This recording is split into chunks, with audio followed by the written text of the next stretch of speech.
తెలంగాణ రాష్ట్రం ప్రతిష్టాత్మక కార్యక్రమం భూభారతి చట్టం 2025 అవగాహన సదస్సు గురువారం సదాశివపేట పట్టణం మండల కేంద్రంలోని దుర్గా ఫంక్షన్ హాల్లో ఏర్పాటు చేసిన భూభారతి చట్టం రెవెన్యూ అవగాహన సదస్సులో ముఖ్య అతిథులుగా పాల్గొన్న టీజీఐఐసి చైర్మన్ నిమ్మల జగ్గారెడ్డి, జిల్లా కలెక్టర్ క్రాంతివల్లూరు భూభారతి రెవెన్యూ అవగాహన కార్యక్రమాన్ని జ్యోతి ప్రజ్వలన చేసి ఈ కార్యక్రమాన్ని ప్రారంభించారు. గౌరవ రాష్ట్ర ముఖ్యమంత్రి వర్యుల సందేశాన్ని చదివి వినిపించి ప్రారంభించారు. ఈ సందర్భంగా సదస్సుకు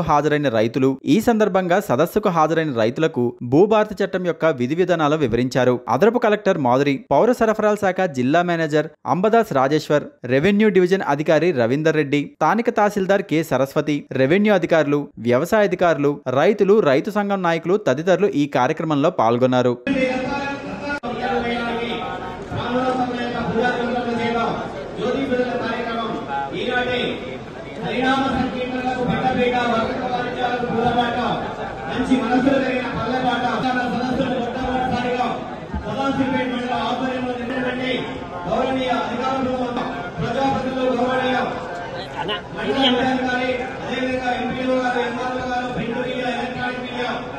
డిపార్ట్మెంట్